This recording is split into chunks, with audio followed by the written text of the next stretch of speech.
A Course in Miracles, Chapter 13, Section 5, The Two Emotions.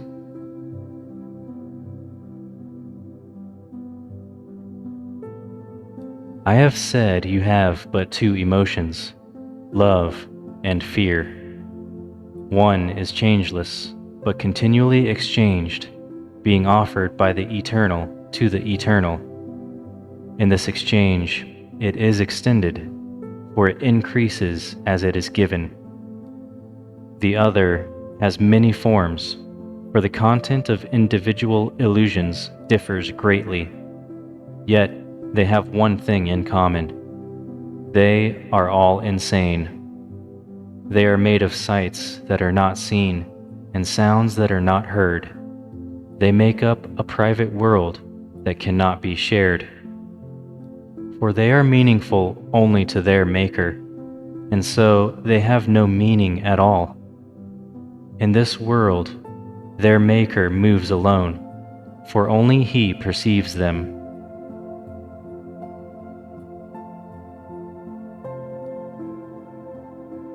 Each one peoples his world with figures from his individual past, and it is because of this that private worlds do differ.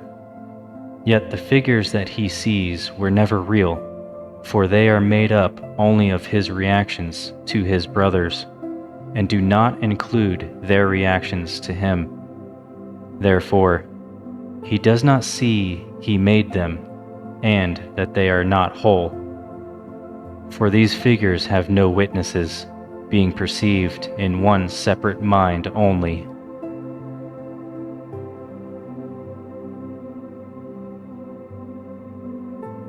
It is through these strange and shadowy figures that the insane relate to their insane world, for they see only those who remind them of these images, and it is to them that they relate.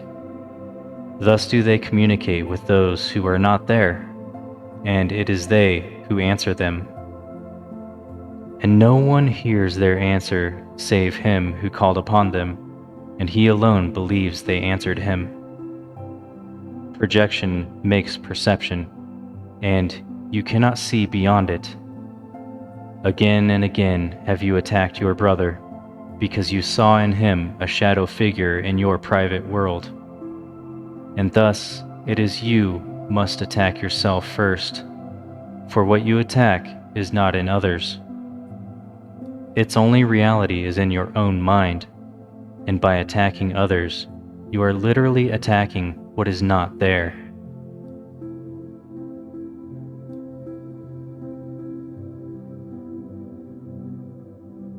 The delusional can be very destructive, for they do not recognize they have condemned themselves. They do not wish to die, yet they will not let condemnation go. And so they separate into their private worlds, where everything is disordered, and where what is within appears to be without. Yet what is within they do not see, for the reality of their brothers they cannot recognize.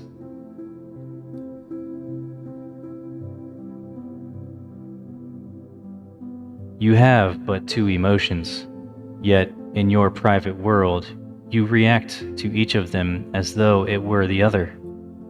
For love cannot abide in a world apart, where when it comes it is not recognized. If you see your own hatred as your brother, you are not seeing him. Everyone draws nigh unto what he loves, and recoils from what he fears. And you react with fear to love, and draw away from it. Yet fear attracts you, and believing it is love, you call it to yourself. Your private world is filled with figures of fear you have invited into it, and all the love your brothers offer you, you do not see.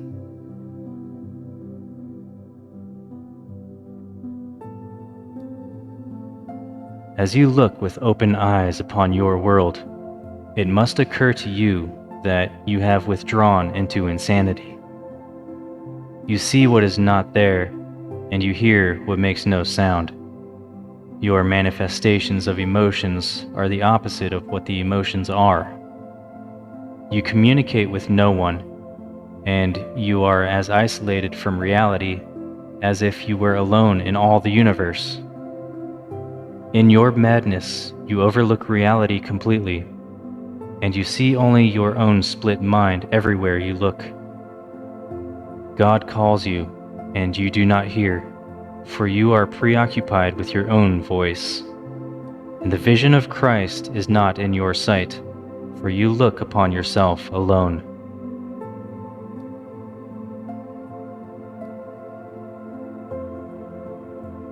Little child, would you offer this to your Father? For if you offer it to yourself, you are offering it to Him, and He will not return it, for it is unworthy of you, because it is unworthy of Him. Yet He would release you from it and set you free. His sane answer tells you what you have offered yourself is not true, but His offering to you has never changed. You who know not what you do can learn what insanity is, and look beyond it. It is given you to learn how to deny insanity and come forth from your private world in peace. You will see all that you denied in your brothers, because you denied it in yourself. For you will love them, and by drawing nigh unto them, you will draw them to yourself, perceiving them as witnesses to the reality you share with God. I am with them as I am with you, and we will draw them from their private worlds. For as we are united, so would we unite with them. The Father welcomes all of us in gladness, and gladness is what we should offer Him.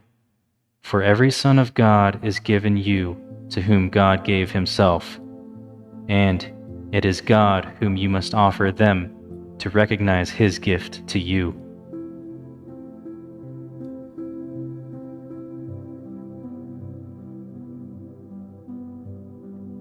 Vision depends on light. You cannot see in darkness, yet in darkness, in the private world of sleep, you see in dreams although your eyes are closed. And it is here that what you see you made. But let the darkness go, and all you made you will no longer see. For sight of it depends on denying vision. Yet from denying vision, it does not follow you cannot see. But this is what denial does, for by it you accept insanity, believing you can make a private world and rule your own perception. Yet for this, light must be excluded. Dreams disappear when light has come and you can see.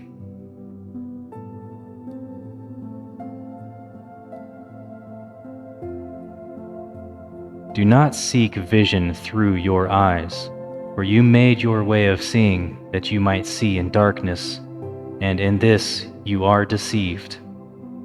Beyond this darkness, and yet still within you, is the vision of Christ, who looks on all in light. Your, quote, vision comes from fear, as His from love, and He sees for you as your witness to the real world. He is the Holy Spirit's manifestation, looking always on the real world, and calling forth its witnesses and drawing them to you. He loves what He sees within you, and He would extend it. And He will not return unto the Father until He has extended your perception even unto Him.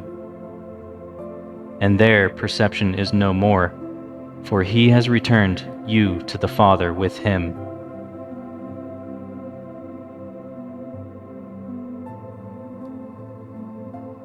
You have but two emotions, and one you made, and one was given you. Each is a way of seeing, and different worlds arise from their different sights. See through the vision that is given you, for through Christ's vision He beholds Himself, and seeing what He is, He knows His Father, Beyond your darkest dreams, he sees God's guiltless Son within you, shining in perfect radiance that is undimmed by your dreams.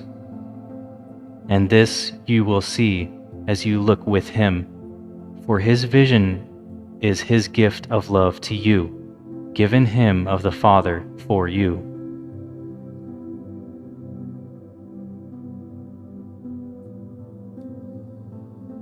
The Holy Spirit is the light in which Christ stands revealed, and all who would behold him can see him, for they have asked for light.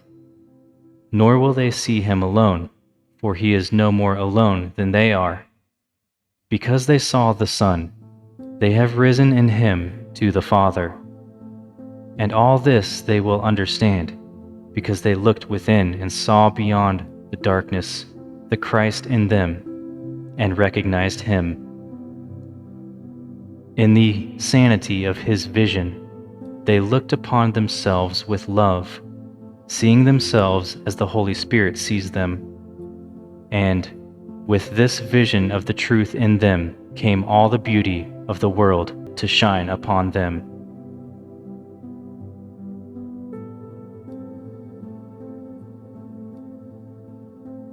This concludes Section 5.